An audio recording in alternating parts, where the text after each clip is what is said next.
Oh boy, you about to have us on MySpace. Black Planet. Well, we want to figure it out today. All right, cool. we supposed to be on YouTube Live, right?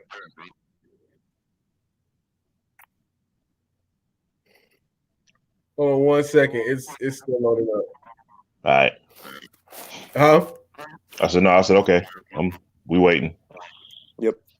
You guys hear me? Yep. I hear you good.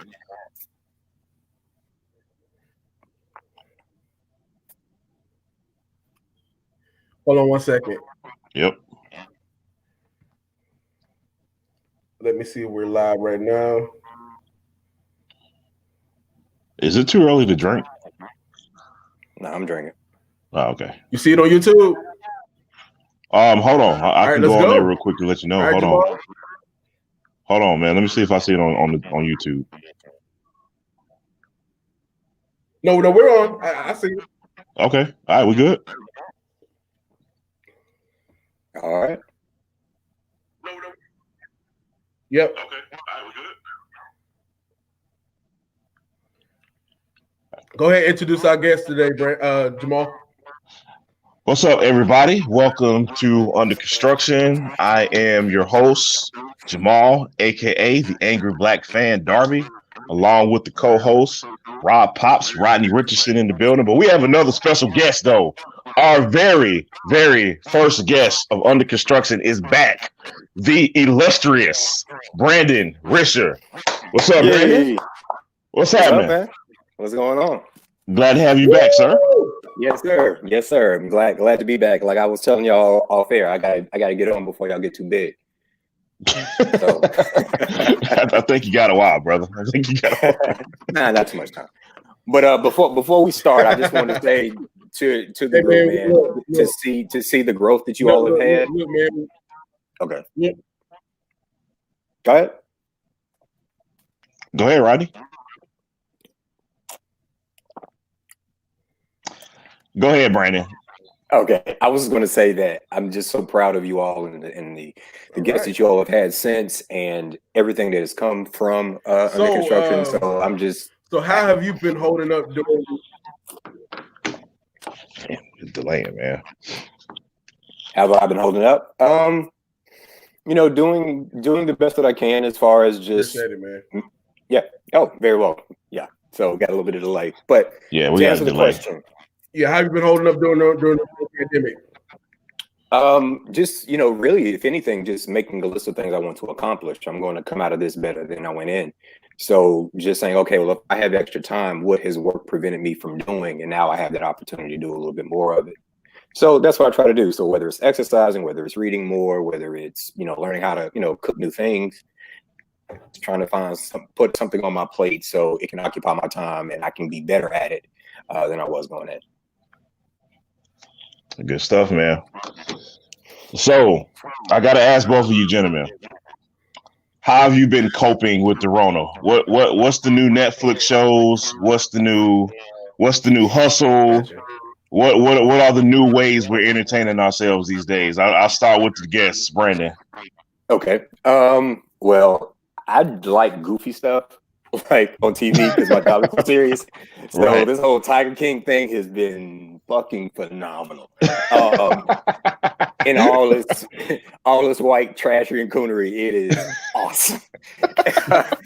But otherwise, I've been listening to a lot of music actually lately. Pop and I've been talking quite a bit, so he's been putting me on. So I was just listening to Kool and the Gang, their jazz album from 1973. Wow. Right before it. And so just, trying to get into old music and just kind of see kind of the evolution of music, both lyrically and kind of thematically, kind of what's going on. So I was talking to Pops, Pops is a musician. So, right. we would be talking about the women's movement and how the women's movement influenced music. And so it was pretty good stuff. So that's what I've been trying to, write down a couple of artists and just jam to them while I play a word search game on my iPad. It's interesting you bring it up, man, because I've been finding myself kind of not really digging for new stuff, but kind of like rediscovering old music, so to speak. Mm-hmm. Yeah. I don't know if you noticed or not, but I'm doing this personal thing called Jamal's 30 albums in 30 days, where I'm just kind of reviewing, albums that kind of influence the way I listen to music or whatever. And, needless to say, man, this is a time where we're sitting still. So we're just kind of rediscovering things that we love. You know Absolutely. What I mean? And I've been doing the exact same thing with music, man. Just really digging and just, searching for things searching for songs I might not have heard in 30 years and searching for artists that I may not have discovered yet. So, man, it's a good time for that, man. It's funny you brought that up because I've been doing the same thing. Yeah. Rodney, what about yourself, brother? Well, unlike you two gentlemen, I am married. And so my wife is making me do some yard work. So I did some landscaping yesterday, went to Lowe's. Household tasks, man. I'm the handyman this week. I done put together 3 desks, couple chairs, man. I'm everywhere. Hey, I saw one of my friends on Facebook. He said, if your yard isn't together by the time this is over, you should be embarrassed. I said, man, just at me next time, because my yard looks like the Amazon rainforest right now, man, and it might be that way until. Man, look. We done added a bird house. We done put down new mulch. We done put down stone. Man, this yard about to be award winning next week. Well, look, man, if you want to transfer some of that energy y'all got and bring it over here, you're more than welcome to, brother. I got some projects for your ass over here, dog. Got you. All right, well, we are a sports podcast, but guess what, guys? Ain't no damn sports. This is quite an adjustment for me, man. But, in the grand scope of things, man, there are obviously more important things than not being able to see our favorite teams play. However, me and Brandon talked about, like, music is kind of taking the place, for me personally, is taking the place of, like, my sports fix. Rodney, what is a fix? What is something besides gardening that's taking the place of not seeing our beloved Carolina Panthers screw over our quarterback or our Charlotte Hornets, whatever the case is? Definitely music. I've been enjoying these IG battles lately.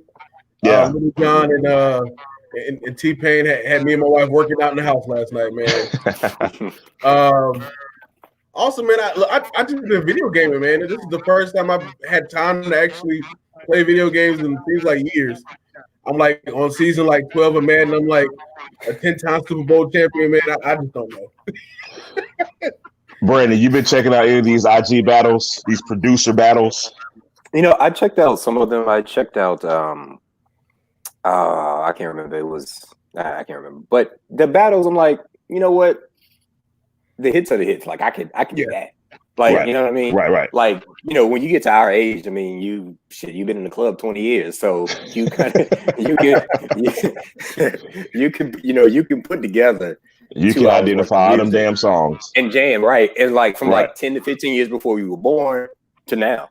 So I've just been really kind of making playlists myself and really just like, well, here are the club bangers, So I got a lot of Tribe on there. I got a lot of Outkast. I got a lot of like Usher 8701, like stuff like that. Like just trying to, mix it up and it's like, all right, now here was the jam for the ladies and here was the deal, then put some Lil Jon in there. I was like, all right, this was the fighting music. And, hey, Jamal, you know who Lil Jon is? Oh, this dude. You got jokes today. Did you go to the club, Jamal? Well, whatever, man. I didn't go to those clubs. I wasn't present for that. But anywho, man, I've been checking out like a lot of these DJs on IG, man, and maybe this is just semantics, but I'm kind of annoyed that they're called battles for the reason Brandon just mentioned. Like they're not really battling, man. They're just playing hits. You know what I'm saying? It's not like a for real DJ battle. I'm not trying to be like a snob about it, man, but it's just semantics. It's a good time. There's no big deal behind it. You get what I'm saying? But I wonder, are we gonna get to a point where we're gonna get like a real DJ battle on IG Live? Like that's something I'd be interested in. You know what I'm saying? Like, right. Like somebody set up. Well, unfortunately, Jeff is having some health issues right now. But somebody set up Jazzy Jeff and DJ Scratch on the DJ battle. Let's set that off. Now that's something I'd tune into in a heartbeat. You know what I mean? All day. Yeah, and unfortunately, what was it? Babyface and Teddy Riley was set up to do their battle tonight that got postponed. But that was something I was willing to check out too, man. Did you guys have anything you were looking forward to in that regard? Man, I was just looking forward to actually dancing and partying, man. Music I grew up to. No doubt, man. And man, to me, I mean, what else do they have to do tonight? Right. Right. To me, like the battles, it's like spades. Who got the big joker? And you know what I mean? And like when you drop in them, who got the big joker? And to me, Teddy Riley was like, I'm just going to play the Dangerous album by Michael Jackson. Yeah. Right. Y'all have at it. And before I let you go, y'all have at it.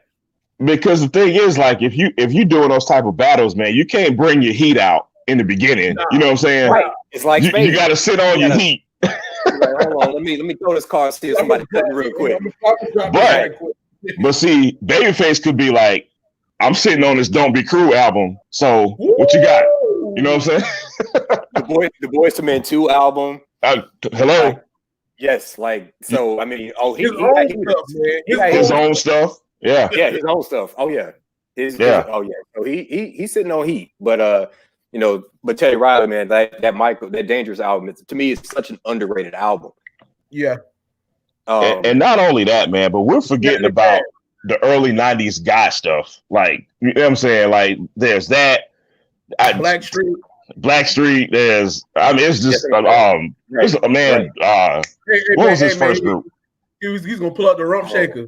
Rump shaker. That's right. Yeah, man.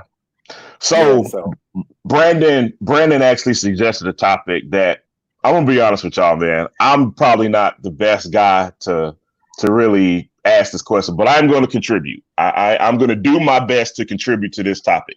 Brandon suggested a topic. What are 20 songs to get people to stay on the dance floor? I'm gonna let y'all two be the catalyst for this, because I wasn't a big club dude, but I'm gonna try my best, man. All right, I'm gonna explain why I came up with this.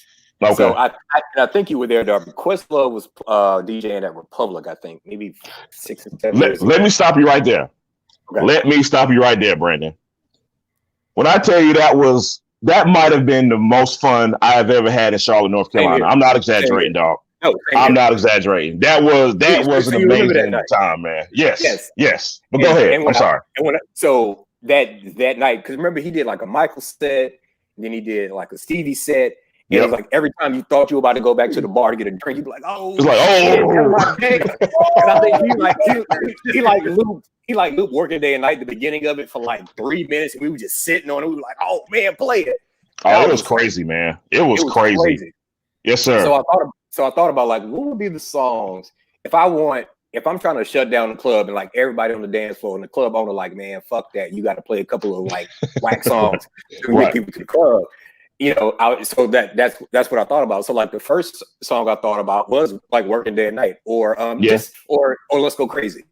Like you hear that and you hear that, that synthesizer, and you're just like, oh shit, here we go. Like I can't leave. Right. Like I was about to leave, but I can't leave. You know what I'm saying? Right. Rodney, what you got?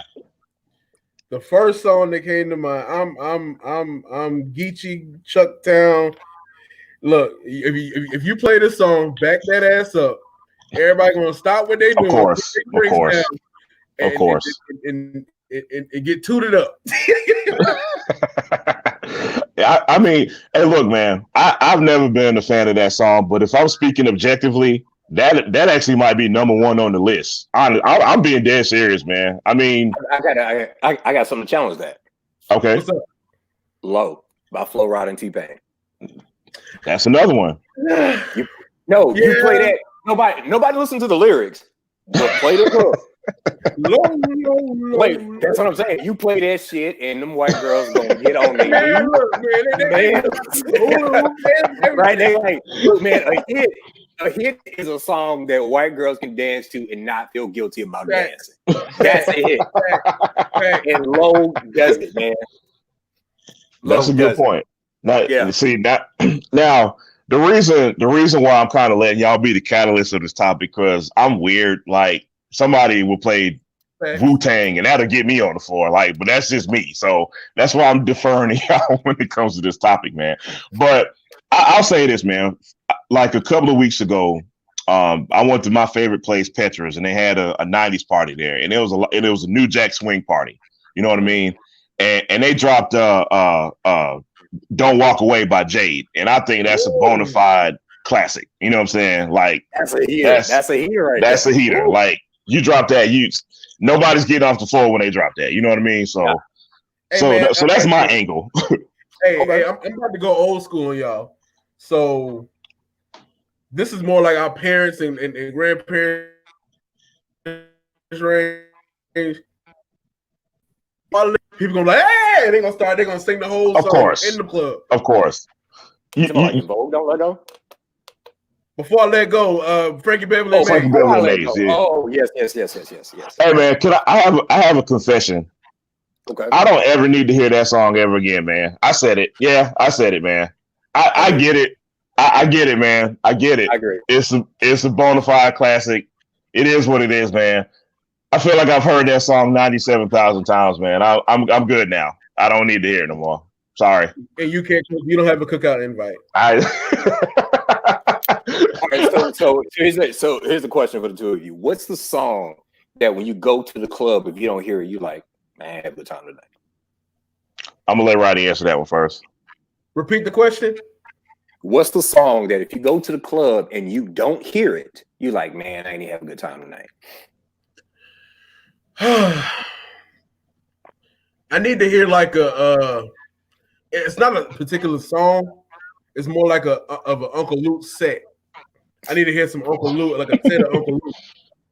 Like I need to hear some Big Booty Hoes and Scrub the Ground. All that. I need to hear that set together. So you want skating ring music? Yeah. Skating ring.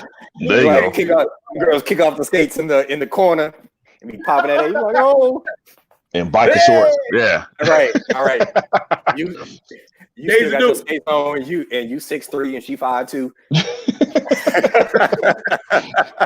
Yeah, see, and this is why I'm the weird one, because like I legitimately don't go out to regular clubs, man. Like I'm not lying, man. Like I go out and I listen to like 90s hip hop and house music, man. I really, my answers are not gonna be like satisfactory, I don't think. You know what I mean? No, but it's yours. I'll tell you this. You're like almost like masters of ceremonies. So when it's almost like when you come into a party, you bless it. You're like, oh shit, okay, we good now. No, seriously. No, seriously. Like I can almost know. I'm like, I wonder if Darby's gonna be at this party. And like that, and literally that's my gauge to see whether this shit gonna pop for the, because our musical tastes are so similar. Right, true. I'm like, so if I see you post something like, oh yeah, I'm gonna go to Petra's or whatever, I'm like, yo, man, I might wanna appreciate that, man. Yeah, man. Now, I'm the opposite. I'm the opposite. If I see Jamal posted, I'm like, who else? It's probably not for Rodney if I'm there. I'll say this. I'll say this. I go to this event called Off the Wall a lot. Off the Wall play. They have like a 80s theme. They have a I Love the 90s theme, and it's mostly just old school hip hop stuff, man. Right. DJ Justice knows if he plays anything Mobb Deep related, he has to play this song called "Drink Away the Pain." He knows he has to play that if I'm there. Like if they're doing anything 90s hip hop related and they play Mobb Deep, he knows I'm standing right in front of the booth. Like, all right, when you gonna play "Drink Away the Pain," dog? That's it. That's mine. Yeah, I would say mine is probably Elevators. Oh yeah, let me tell you something about Elevators. If you are in Atlanta, Georgia, I don't care what setting you're in. You could be at a damn gospel brunch. Then people will go crazy if you play Elevators at any point in time. I don't care if the year is 2040. They will be playing Elevators forever in Atlanta, Georgia. I just had to get that off. Forever, right? That is there before I let go. No doubt. Look, if I'm at a 90s party, I need to hear some Biggie, man. I gotta hear some One More Chance remix. I gotta hear that. Dude, that video was that MTV in the morning before school, and then you like, man, you waiting, and Mary J. Blige be in that pink outfit. You be like, oh, like bouncing through the party like that. Exactly. right? Yeah, get the kick in there And too. he's just like, yeah, what up? You know, man, yo, man. Now, I remember the day I heard Biggie. I listened to that album 4 times in a row. I was at Cochran. It was like an 8th grade trip, so 93, 94. And somebody had it and they said, hey man, listen to this. And I was like, yo, what the fuck is this? Like, I was just like, yo, like it was because he was so clear. He could paint pictures. You could see, you could see the song. Right, like you could see like everyday struggle or warning, or you know what I mean. Like you could just see it, and he would, or suicidal thoughts for that matter. Like you could just like, yo, what? But I have a confession. All right, I have a confession. I hated Juicy. I hated that song, man. Yeah, I like it. I hated Juicy, man. But listen, I like the original. Yeah, I like the original song. I didn't like the Biggie song. But listen. But that's why I was a little late getting on Biggie. And plus, you got to think about this too, Brandon, especially you and you too, Rodney. That came out in '94. Yeah, Illmatic came out in '94. Yeah, keep going. Wu-Tang was at the end of '93. Midnight Marauders was at the end of '93. You had all these legendary albums lumped up together, '93, '94. Southern Playalistic. Southern Playalistic came out in '94. Doggy Style.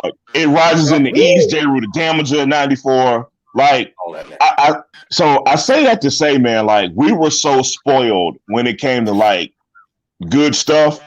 It's like I wasn't getting to everything. You get what I'm saying? They were just like, I'll listen to this Biggie later. I'm still listening to Illmatic. You know?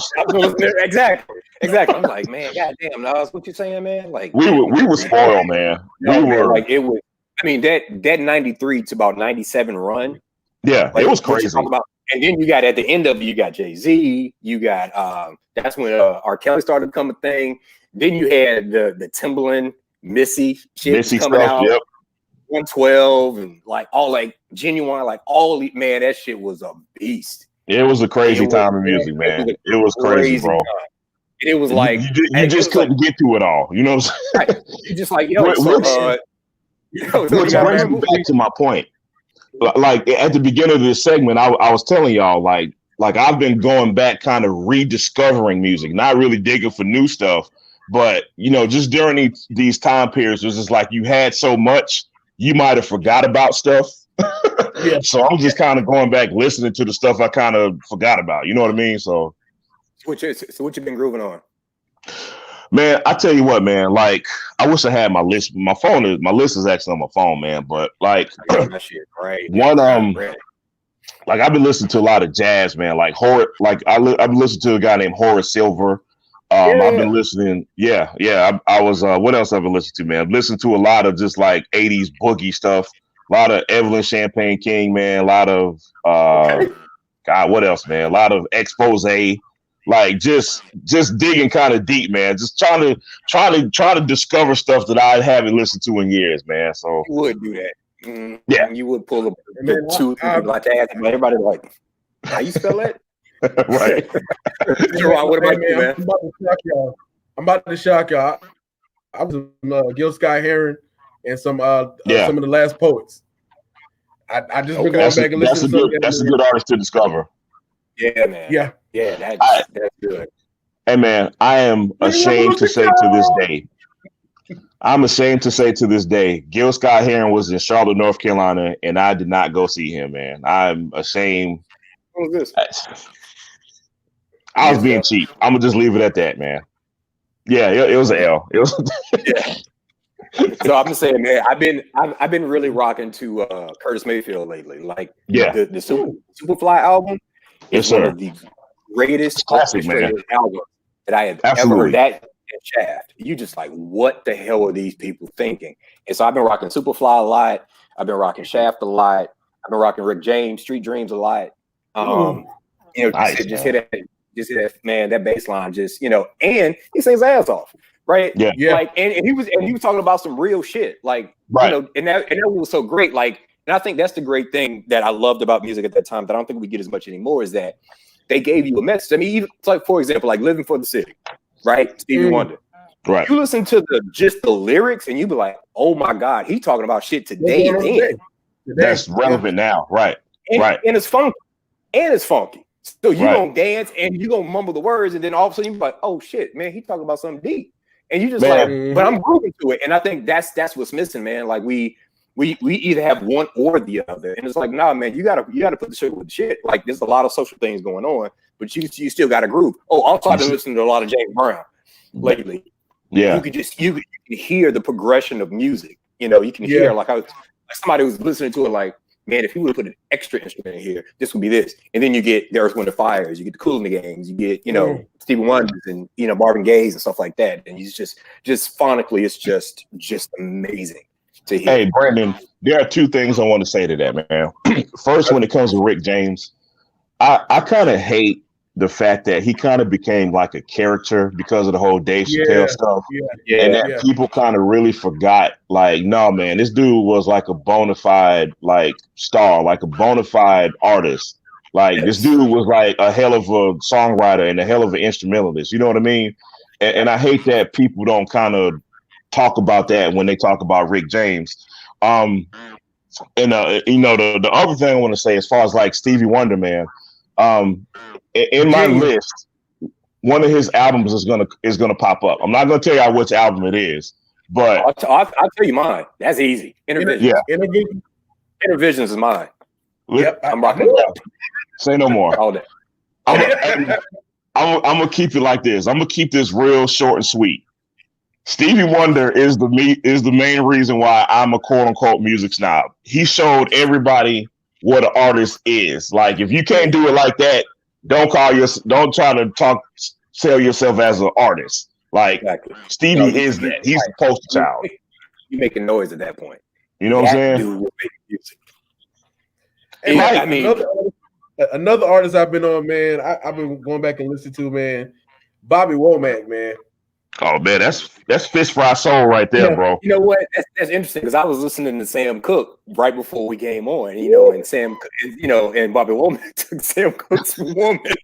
Right. and he wore Sam Cooke's suit to Sam Cooke's funeral. To the funeral. What is that? Yeah, man. Look, I'm like, man, that's Bobby's old dated, shit right there. Bobby's like future level toxic. Man, he was petty then. You like, but again, he still had the groove. See, like, by the way, speaking of Sam Cooke, for y'all and for the audience, if y'all have never seen the Netflix documentary called "The Two Killings of Sam Cooke," please watch it. It is incredible. Please watch it. Please. Amazing. So, all right. So on that topic, what's the greatest musical documentary you've ever seen? Nina Simone on Netflix, hands down, not even close. Really? Yes, sir. Yes, sir. It is amazing. I liked it. It was I okay. I loved it. It was great.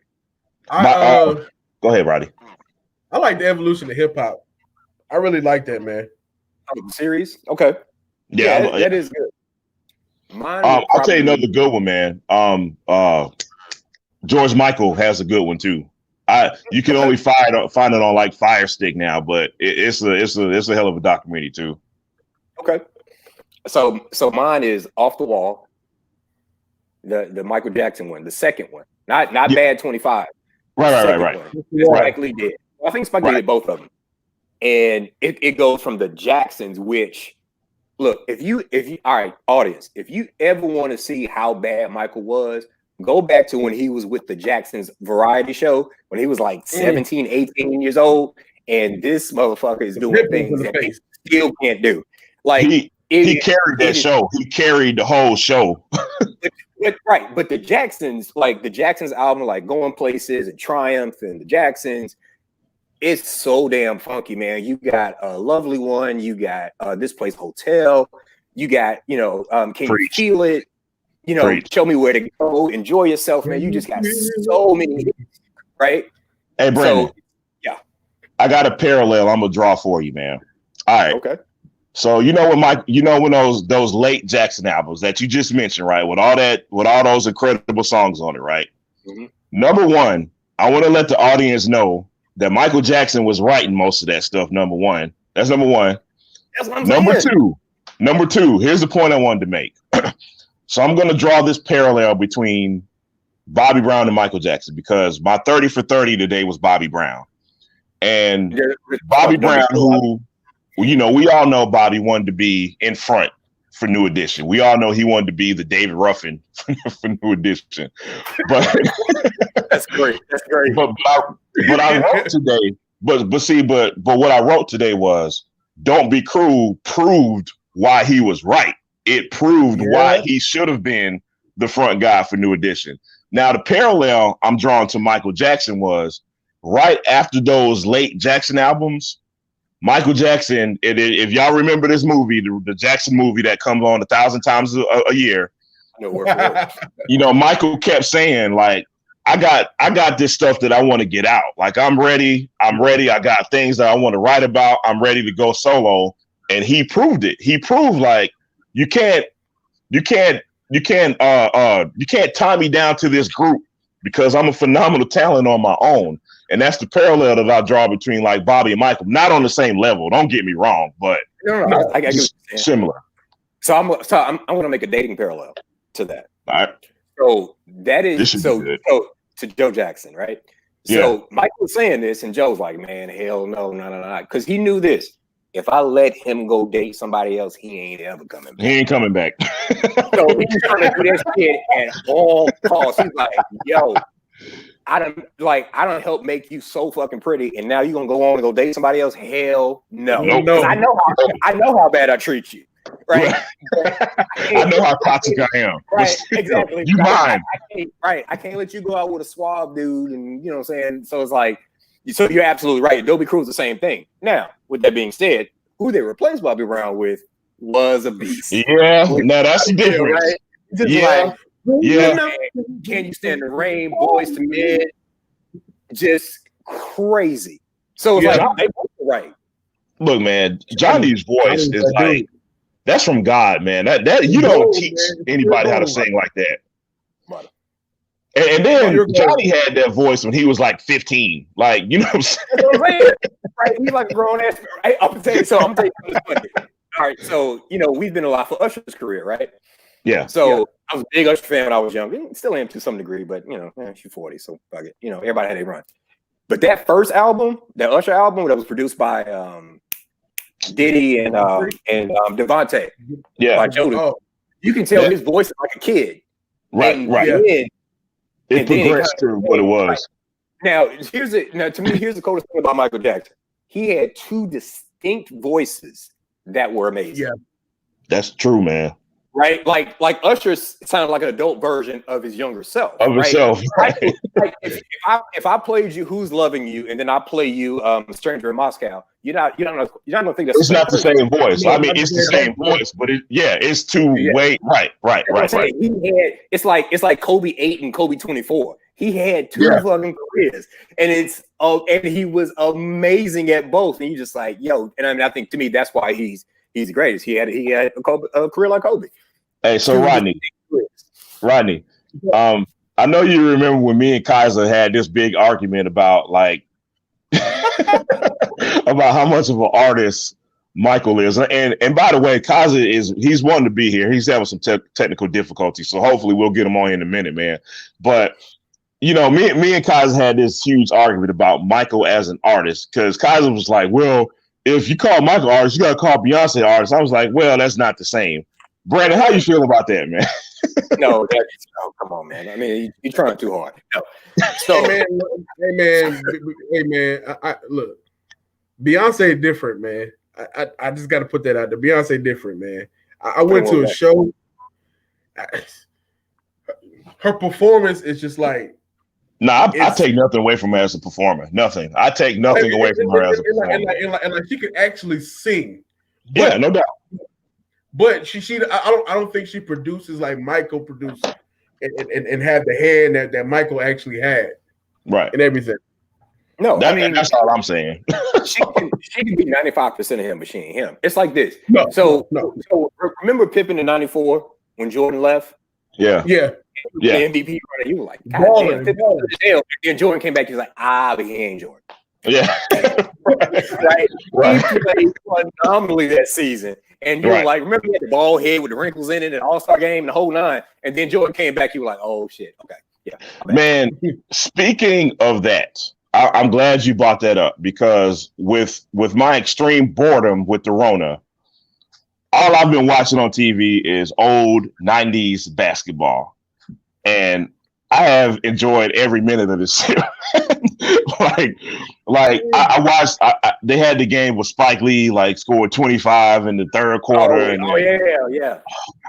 They had the What was another game, man? They had the '07 Lakers Celtics and then '08 Lakers Celtics, man. So with that being said, I'm gonna switch gears a little bit. Y'all know we got to come back to music. Y'all know we got to come back, but I'm gonna switch gears for a second. What is your favorite sports moment ever? Period. What's up, Clemson winning the national championship. Said Clemson winning national championship. 2016 on that pick play where Renfro caught the ball from Watson. Man, I was crying. And tell them why that's your favorite sports moment, Rodney. Hey man, because we were down for so long, man. It was like a joyous moment, and then my protein sucked. Brandon, what you got, man? I think it was game 4 of the 2002 Western Conference Finals, Lakers and Kings, and Robert Horry hit a shot at the buzzer. I think Shaq shot, missed it. He tapped it out. Vlade tapped it out, and he just splashed it. And I remember being in my apartment and like literally running outside and running around the damn apartment. I was just so happy because I just wanted to run to last forever, right? So it looked like in that season the Kings were better than the Lakers. So you were like, oh, she was like, man, Webber was doing work, and he hit that shot. And I was just like, oh, thank God. That sticks out to me. Fun fact: that series, that actual series was rigged. And I'm gonna just leave it like that. I didn't want to say nothing. I didn't want to bring it up. All right. You're not gonna put the championship away. Right. And you can't take it away at this point. So, all right. Mine is, I'm gonna say the 2015 NFC Championship. And man, yeah. And the main reason why it's my favorite, because I was there. Man, I got some tickets at the last minute and I was sitting by the damn stars, but I ain't care, man. Like when I tell you the energy in that building was like something I've never experienced, man. Like I've never witnessed the crowd like that. In all the sporting events I've been to in my life, man, I've never witnessed anything like it was scary because literally the stadium was shaking, like literally, like you could feel the stadium shaking under your feet. And I was like, all right, man, this is cool, but this is also a little scary too. You know what I mean? So I hurried up and got out of there when the game was over, man. But it was electric, man. I never, ever experienced anything like that, man. Mm-hmm. Okay. Well, so what was your worst sports moment? Start with you, Brandon. When Carolina lost to Villanova in the championship at the bar. Oh, man. It's easy. Ooh, man, that was I mean, I was like mid chicken wing too. Like I was just like, oh, okay, we got this. Paige did this shot before. We were like, cool, we good, baby. We start celebrating, high fiving and shit, and all of a sudden, and you see it, and it's like you could see it in slow motion, like in slow motion. Yep. You like that shit going in. And you're like, man, goddamn. And because Carolina's like, all right, we, every 6 years or so, we get a nice junior class of people who right. It's like Gestalt. The whole is greater than the sum of the parts. And I was like, God damn, but it wasn't later. But yeah, that I do remember that one very vividly. Rodney, what's yours? I got two, man. All right. First one, this past January, I was down in New Orleans amongst the LSU fans. Oh man, I got harassed, man. Look, I was in the casino and I was just talking shit at halftime. And then like when LSU used to start mud stomping us, I grabbed my wife and my sister, my cousin, like, we gotta get the hell up out of here. Let's go home. No more. Let's go. And then the second one, I got two. And then the second one. Okay, go ahead. Sorry. The second one, man. All I gotta say is, old boy caught that ball in the Super Bowl, and that changed momentum. That's it. Kotri caught the damn ball. He caught the ball, man. Caught the damn ball. That's all you got to say. All right. Yep. I got two. Well, now I got three. I got three now. The first one is, so the Bobcats had a draft lottery party, right? And it was to get season ticket holders to come and try to get renewed season tickets, whatever, right? So the draft lottery was on the big screen, not the draft, not the actual draft, but the draft lottery. Okay. So it was the number 4 pick. I was like, oh shit, we not number 4. Then the number 3 pick, the card turned around. I was like, we don't have the number 3 pick. This bastard turned that card around and said, the Charlotte Bobcats will be picking number 2. I had listen. I had my keys in my hand and I slammed them on the ground as hard as I could, man. I was so pissed off, man. I said, "You gotta be good. You gotta be joking, man." So that's one. Hold on, but Emeka Okafor was your boy, so I thought that would have been. No. That was you talking about Kid Gilchrist. Yeah, that was Anthony Davis, Michael P. Gilchrist draft. Yeah. So that was 12. Yeah. Yep. Oh, so the second one was Jake Delhomme imploding in the damn playoffs. Listen, y'all, I have never been so mad at an athlete in my entire life, man. Like, you like F him, F Bojangles, F Louisiana. And he was literally short circuited. It was the weirdest thing. It was like, that was nuts. That was nuts. So, I'll go ahead. I'm sorry. No, I was just gonna say, man, the third one is the Super Bowl, man, because not to get too serious about this, but man, what really hurt about the Panthers in the Broncos Super Bowl was like my mom had just died, and I was just like, man, give me something, man. Like of course it's not gonna take the place of my mama dying, but I'm just like, man, this would just like really lift my spirits. I need a moment. Right. I need a moment. Man, so when that happened, I was just like, man, come on, man, you gotta be. And then on top of that, like after like the Panthers lost that Super Bowl, Carolina lost the damn championship game. The Hornets got blown out in Game 7 of the playoff. I'm like, man, North Carolina can't have shit around here, man. Not at all, man. Not at all, man. Not at all, bro. We can get in the club. We can't get in VIP. Right. So, hey, so let me ask you guys a question. So the NFL is going to 17 games now, and the Super Bowl, not the Super Bowl, but the playoffs is now 17. How do you feel about that? I feel like don't fix what ain't broke, man. I don't like it. I've never had a problem with the current playoff system. I mean, I just think it's just, I don't know, man. I hate when these owners feel like they just have to change stuff just for the sake of changing stuff, man. So I'm just a big proponent of not fixing what ain't broke. So I don't like it. I don't. To add to that, I think football is based on the idea of scarcity. And the more you add, the less scarce it becomes. So therefore, it becomes more like a sport. Like it's an event. It's watering down the product, basically. Right. And I mean, if you're good and you're a quarterback, you're gonna basically play an extra season if you play 15, 16 years. So and it's on the back end. So your body and all the things that come with that is just it's a money making scheme, sure. But I just think that it's like, how much is enough, right? Like exactly. it will cost. It would cost, because I remember they were talking about, well, some of the players won't play every game, and I'm like, or one game, and I'm like, so why the hell would I go to that game? And if I'm the opposite team, I'm just strategizing. I'm like, oh, Brady ain't playing. All right, cool. We put everybody fucking in this game, right? And we won this, right?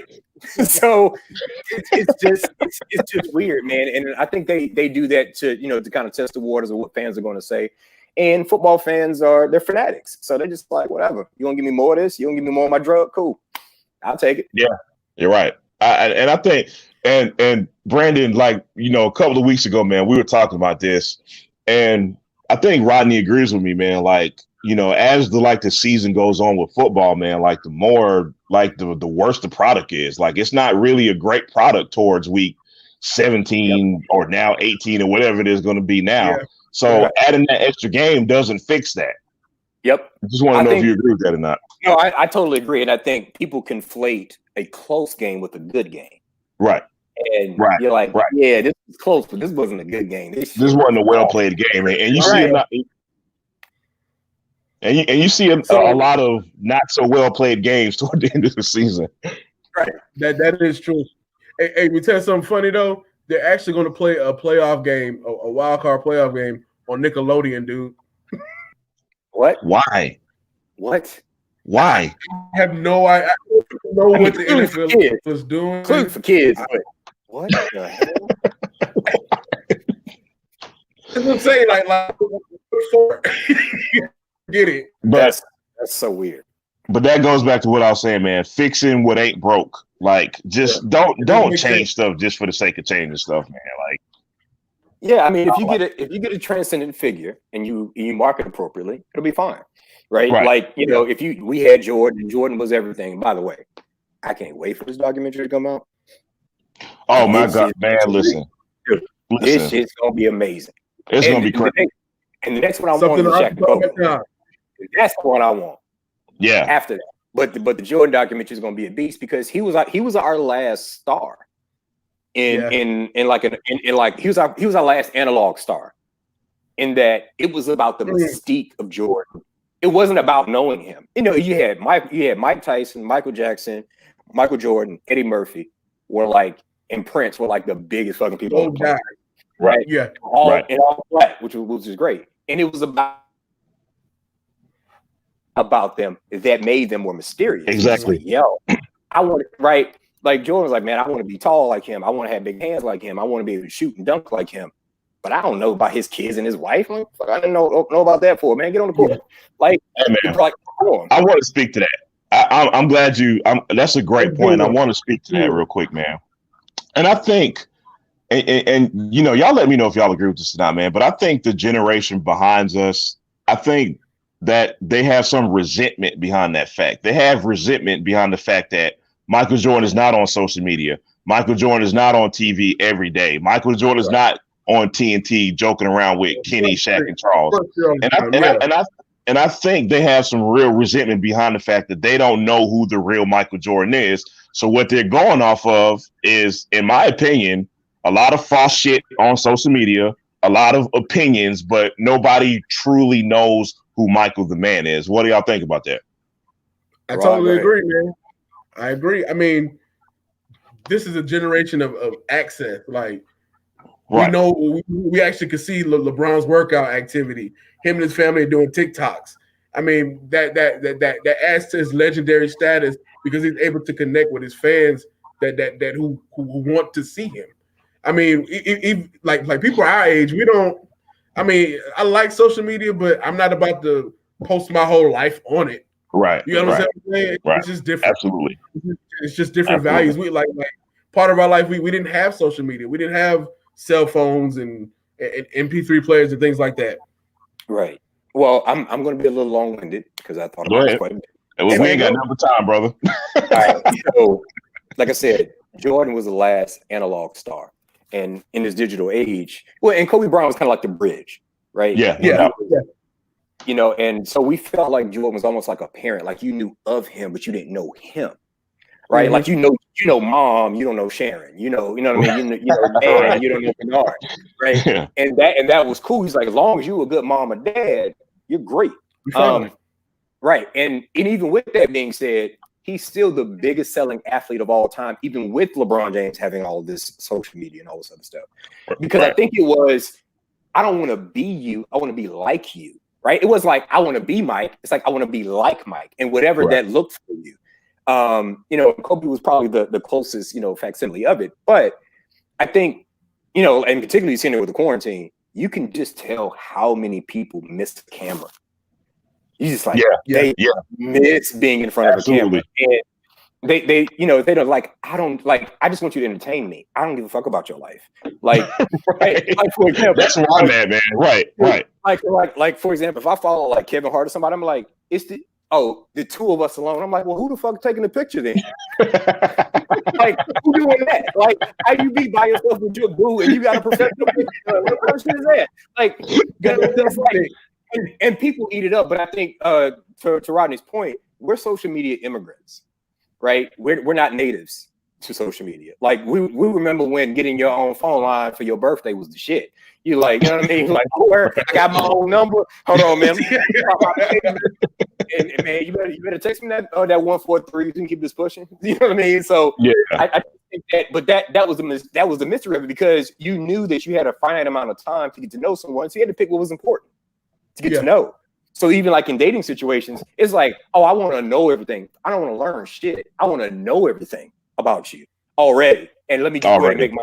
As opposed to me, you know, we developing a relationship already, and that's what we did as kids. So like, I was a Magic Johnson fan, but I loved him like as a kid. Like I remember when they announced he had HIV, November 7th, 1991, and I cried because I thought he was gonna die. Right? Yeah, but it was like I didn't want to be him. I knew I wasn't gonna be 6'9" and be the great as but it was just like he represented greatness and audacity. Like I did my show, sorry about this one, and I was talking about Kobe, and I was talking about the audacity that Kobe had to say, yeah, I'm not 7 feet tall. Yeah, I'm coming out of high school, and they like, you ain't ready. He's like, shit. Yeah, and particularly as Black people and Black men, like sometimes we had to have the audacity to say, yeah, no, I can do this. And they're like, are you sure? And you're like, oh, I'm sure. I also have my own experience, like to kind of draw a parallel to that. Like a lot of other kids back then, big Mike Tyson fan, loved Mike Tyson, man. You know what I'm saying? I wasn't aware of all these demons Mike Tyson had. I wasn't aware of like his upbringing Mike Tyson had. I didn't care about him and Robin Givens and all this other stuff, man. And just like the Magic Johnson AIDS announcement, when I saw this clip of Mike Tyson being sent to jail in handcuffs and he's doing this to the camera, and I'm like, oh my God, my hero is going to jail. But I think a lot of people, and it's kind of sad that adults can't separate appreciating greatness from the person. And that's exactly what they are. They're people. They bleed blood just like we all do, man. They're just great at something. And I think sometimes, man, like with social media, it's Jamal. Continue, Rod. So let me ask you a question. So sure. You and Jamal are single guys. So how do you guys navigate the dating scene in the social media generation? I mean, I've been with my wife for almost 10 years at this point. And so I just don't know like what's going on nowadays. That's an interesting question. I could probably talk more about what my patients go through probably a little bit better because I can put it as an amount.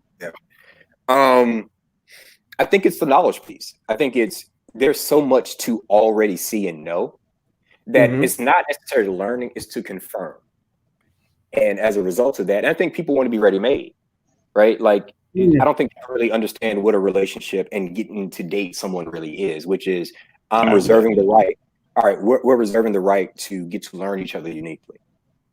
Not that I know you, right? Like I'm getting until the day I die, I'm learning you, right? So if I feel I know you, that is usually based on the premise of fear. The more I know, the less afraid I'll be. So I think in dating, a lot of times it's like some people are good catches for marriage, but not good catches for dating, and they miss the point, right? So it's like, yeah, you got this great job, and you got your kid by by your old boo or whatever, and it's like, but you don't have any time. Now, as a wife, you might be great for me, but third date, we ain't married, like we ain't doing relationship stuff. I still got to go invest in you, in a way like dating is. So I think some people kind of miss that. Both men and women, they kind of miss that. Like, are you willing to make the investment to get to learn someone? Are you going to ask questions? Are you going to be vulnerable in a way that is different than you would with your friends? And sometimes people are like, well, I treat all people like that. It's like, but you want me to invest in you like you're special. You can't have it both ways. So what do you want? And so I ask this question to my women patients or my couples. I ask a woman, what do you look forward to being for your man? They can't answer. Now, they can tell you what they want from their man, but they can't tell you what they want to be for their man. Ooh. And that's different. And that's a hell of a commitment to ask for. And you don't even know what you're bringing to the table other than sex. And they're like, every woman has that. So It's like, well, I can get dick anywhere. It's like, yeah, and I can get pussy everywhere too. Like it's not as hard as you think it is. It's from whom I want it, and then what happens after I come, right? Do I want to stay with you? Do I want, hey, boo, we'll make you some eggs? Like that's the difference, And I think so many people want so many things ready made that they don't understand. They understand the feeling of uniqueness, but they don't understand the investment in being unique to someone. What allowances that gives you. It's like, yeah, man, like I invest too much in you. I got to call you out on your shit from time to time because I love you too much for you to go out here in this world and fuck off. Like I can't allow you to do that because I care about you too much. So it's, so it's like that's one thing that I try to instill in my friends and my patients and whatever. It's like, if you're asking for something unique, you have to yield to the awesomeness of the uniqueness of the experience you're asking for. Otherwise, you're trying to control a relationship and you'll never feel special, but you'll ask for it. So there's my salute. There you go. Ditto. Jamal. Ditto. Jamal, question for you. Yes. Question for you. Yeah. So how has dating been doing the Rona? Ain't no dating. Simple answer to that question. Ain't no dating. We need to get there your is wife, no dating. Man. We need to get your wife, man. Soon enough, man. Moving on. We got 4 minutes left. All right. We're gonna end up with something fun before I choke Rodney. What we got, man? Oh, Brandon, I'm glad I have you on, man, because Rodney has been a thorn in my ass all week, and he's been causing trouble on Facebook. Now, let me tell you what this joker did, man. I like to troll. He loves to troll, man. Do you agree with this statement? Outkast. Does Outkast have 4 classic albums? No, 3. Thank you. Oh, come on, dude. Second question. They got 4. Second question. Outkast, their illustrious catalog, their amazing catalog, landmark landmark hip hop artists, period. With that being said, do they have any album that goes against Low End Theory or Midnight Marauders? Aquemini better. Shit. If anything, it might be Aquemini, maybe, but nah, man, Midnight Marauders, that shit ride, man. Like you push play, like each song on the Aquemini album is dope, but there's not like a consistent vibe about it. Right. Midnight Marauders, there's a vibe, like there's a mood that they're going to get. No. Right? Midnight Marauders is perfect. I'll say it. It's perfect. It is absolutely perfect. I mean, even in the beginning when he says, when they talk about define what Marauder is, that we loot for years, I was like, God, it's genius stuff, man. So yeah, I agree. I mean, I think that Tribe is one of those people, like when you know Tribe and you get it, you really get it, and when you don't, you're just like, okay, they got some jazz beats, all right, that's cool, but when you get it, when you really understand what they're doing, it is like, oh my God, this is some genius shit going on. So let me tell you. So in my sessions from the last album, I played Kids, right? With 3 Stacks and Q-Tip, yeah. It is such a phenomenal song because they're talking from the kid and the parent's perspective, and they're battling. Oh man, I can do what I want to do, and it's like, look, man, I done been through this shit. I'm telling you, like, and like that is the plight of parent and child. Like that is, and it's like the way that they did it, the creativity that they had, to take a parent and a child, and they're talking to each other and trying to reconcile, how they feel. And you old, and you don't know what you're doing, and it's our time now, And they're like, nah, man, I remember being on those boats. I'm on a yacht now, but so I just think that Tribe is just one of those, like, I don't think they'll ever be fully appreciated, but I think the best artists ever are. I mean, even Stevie Wonder's one of the biggest artists ever, and people sleep on him. And then you still play a song, they be like, "That's Stevie." Oh my God! Like, or you play a song that he wrote, and be like, "Oh my God, he wrote that." I don't. What was it? The one that down there, John. Knocks me off my feet. With me. Knocks me off my feet. Knocks me off my feet. Yeah. And he sung the hell out of that song. And he ain't Stevie. He ain't Stevie. Nah. Hey, I I got a fun fact for you, Rodney. This is for you. What's up? So, What's up? Love box, speaker box, whatever y'all know the outcast. I was speaker box, love below. No disrespect.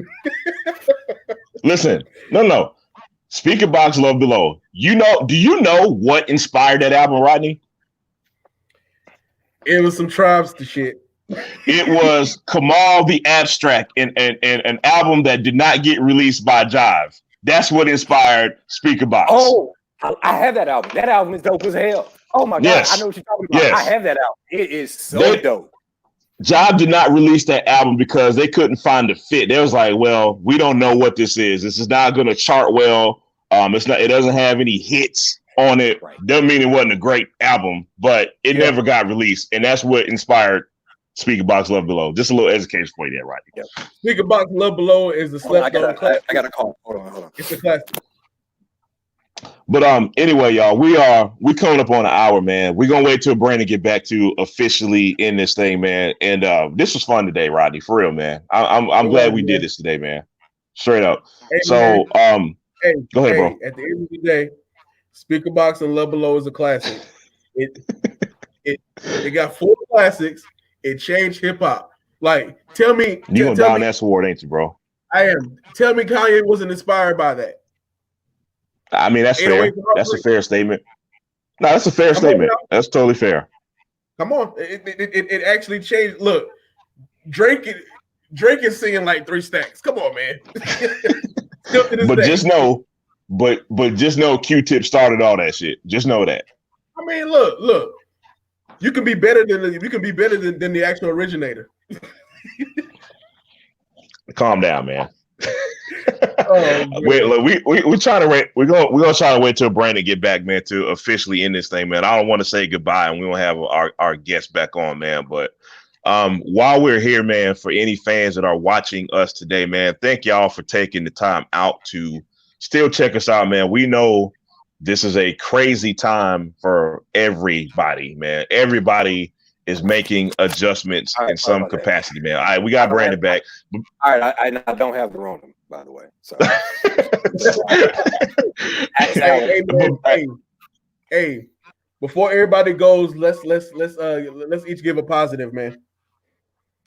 Okay. Shout out. So I'll shout out. So as you can see, this beautiful painting here is commissioned. That's dope, man. By the way, yeah. Thank you. It's an original, and my rug is also an original. That's similar to this. It's a bass player, and it's by Marie Art. You can follow her on IG. She's amazing. Dope. And shout out to Slant with Brandon Risher on Square Media, and shout out to Under Construction, man. Like, y'all are really, really doing some good stuff, man. And like I said, I mean, I knew Darby was going to do something dope in high school. Yeah. You know what? And I'm gonna sound like Charles Barkley now. It's an honor and a pleasure to be on. Hey, Brandon, man. Once the Rona passes, man, you gotta invite us to your crib, man, so we can just kind of vibe out, man, and drink up all your wine, man, and just chill out, man. You gotta invite us over, man, brother. That's cool, man. You're more than welcome. Rodney, what you got, bro? Okay, I'm gonna give a shout out to my grandmother. She just celebrated her birthday on Friday. Happy birthday, Grandma! Yes. And this is the personal news. A couple weeks ago, I found out that my dad was diagnosed with COVID-19. He has officially yesterday was cleared by the health department. He's cured. Nice. He's living. He's walking. Congratulations. He's breathing. It's been a long road. Look, people stay home, social distance. This thing is real. It's not like the average flu. Just listen to the actual experts. You're not an expert. It's no 5G. Sit back and listen. Mm-hmm. Facebook is not an expert either. Just know that. But anyway, I just want to share some positives about this ugly situation. The main positive is that I've been able to reconnect with people I haven't talked to in months, some years. We're actually having more conversations. You know what I mean? We're not just texting people anymore. It's like I did a group chat with my family last night, man. That was fun. You know what I mean? It's giving me an opportunity to kind of just rest and kind of rediscover things that I love. I'm doing a lot more writing. We're doing this today, which is, I mean, I'm having a great time doing this today. Brandon, man, we might invite you back next week, man. It was such a good vibe today, man. And so hopefully, man, we can just continue doing positive things, man, and just kind of make the best out of this ugly situation. And the last thing, first and foremost, man, thank you for everybody who's tuning in, man. We appreciate y'all more than we could ever say. And with that being said, man, peace, y'all. Peace out. Catch y'all on the flip side, man. Brandon, thank you again for coming on, brother. And shout out to Jamal for reconnecting with old boo. Shut up. Bye, nigga. Bye. Bye.